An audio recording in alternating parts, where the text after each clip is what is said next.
In the ocean.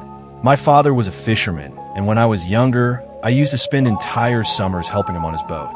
Eventually, I bought a small fishing boat of my own and started making longer trips along the coast. I had always loved being alone on the water. There was something peaceful about it.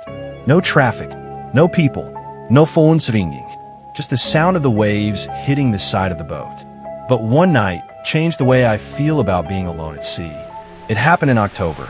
I had been fishing several miles away from the coast when the weather suddenly became worse than expected. The waves got bigger, the wind became stronger, and visibility dropped almost completely. I decided to stop fishing and head back. But about an hour into the trip, my engine started making a strange noise. Then it stopped, completely. I tried restarting it. Nothing. I checked the fuel. There was plenty. I checked the battery. It was fine, but the engine wouldn't start. The wind pushed my boat farther away from the coast. I tried calling the Coast Guard, but my radio was only producing static. My phone had no signal, so I did the only thing I could. I lowered the anchor and waited for the weather to calm down. By around 1 o'clock in the morning, the storm had become almost unbearable. I went inside the small cabin at the front of the boat. It wasn't comfortable, but at least I was protected from the wind. I turned off the lights and tried to sleep. That's when I heard the first knock. Knock. I opened my eyes. For a few seconds, I just stared at the ceiling. Then I heard it again. Knock. This time, it came from the outside wall of the cabin. I thought maybe a piece of equipment had broken loose and was hitting the boat, so I ignored it. Then came a third knock. Knock. 3 slow knocks. I sat up. The boat was rocking violently, and the rain was hitting the windows. There was no way someone could be standing outside. I told myself it was nothing. Then I heard something that made my stomach drop. A man's voice, very quietly from outside the cabin. He said, "Can you let me in?" I froze. I didn't answer. A few seconds passed. Then he knocked again. Knock, knock, knock, please. I slowly moved toward the small window beside the cabin door. I didn't want to look outside, but eventually I did. At first, I saw nothing, just darkness, zen, and the ocean. Then lightning flashed across the sky. For less than a second, I saw a man standing on the deck. He was completely soaked. He was wearing an old-looking dark jacket, and he was standing perfectly still. I immediately stepped away from the window. My mind was racing. There was no way he could have gotten onto my boat. I had been alone.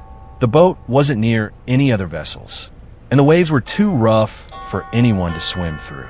I grabbed my flashlight and pointed it toward the door. "Who are you?" No answer. Then the man spoke again. "Please open the door." His voice sounded strangely familiar. Not familiar like someone I knew. More like I had heard that exact voice before. I didn't open the door. Instead, I called the Coast Guard again.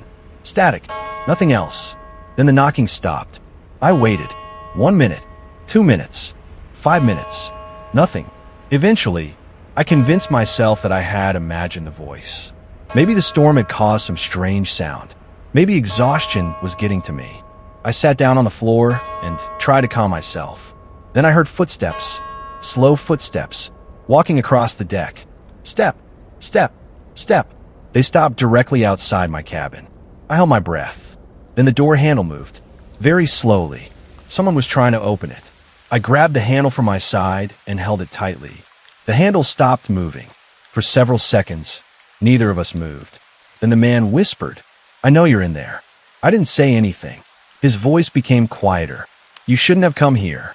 I remember thinking that those words made absolutely no sense. I was the one whose boat had broken down. I was the one stranded in the middle of the ocean. Why was he telling me I shouldn't be there? Then he said something I'll never forget. "Your engine isn't broken." I looked toward the control panel. The engine had definitely stopped. "How do you know that?" I shouted. There was no answer. I waited. Then I heard footsteps moving away from the door. I grabbed my flashlight and looked through the window again. Nothing. The deck was empty. I didn't sleep for the rest of the night. Around sunrise, the storm finally began to disappear. The ocean became calmer. And that's when I noticed something strange. There were wet footprints on the deck. They started near the back of the boat. They continued toward my cabin, and then they stopped directly in front of my door. There were no footprints going back. I checked every part of the boat. Nothing. No person. No equipment missing. Nothing. Then I went back to the engine. I opened the cover and immediately noticed something. One of the wires had been disconnected. Not damaged. Not broken. Disconnected. Someone had deliberately pulled it loose. I connected it again. The engine started immediately. I didn't waste another second. I pulled up the anchor and headed straight for the coast. When I finally reached the marina, I told the harbor master everything. He listened without interrupting. But when I described the man, his expression changed. He asked me, "Did you see his face?"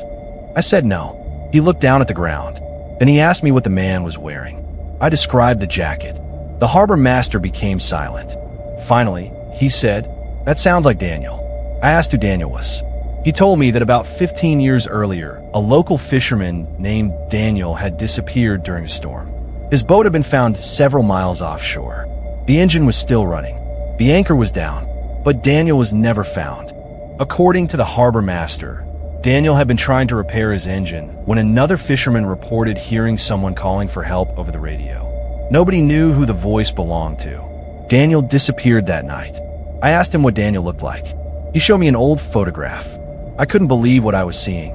The jacket in the photograph was the same jacket the man outside my cabin had been wearing.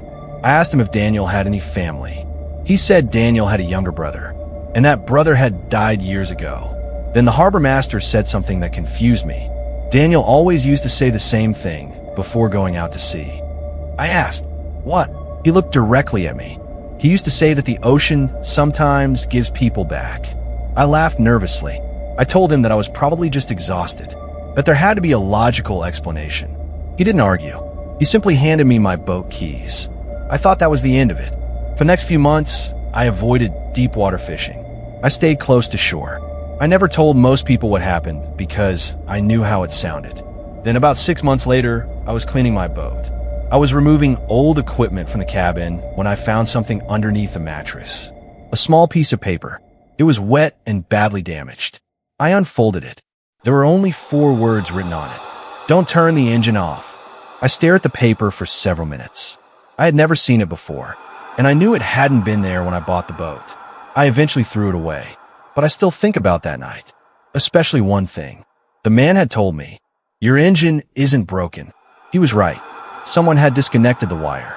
Someone had wanted my boat to stay there. And I still don't know who. But there is one detail I've never told anyone. The night before I found the note, I checked the security camera on my boat. There was footage from the storm. Most of it was useless because of the rain. But at exactly 1:17 a.m., the camera captured something. The deck was completely empty. Then lightning flashed. For one frame, there was a man standing outside my cabin. And he wasn't looking at the camera. He was looking directly through the cabin window. At me. The strangest part? The timestamp showed that the footage had been recorded 3 days before I even left the marina. I haven't taken that boat back into deep water since. And whenever I hear 3 knocks on my door at night, I don't answer, because sometimes I still hear a man's voice outside, quietly asking me to let him in. Asterisk, asterisk.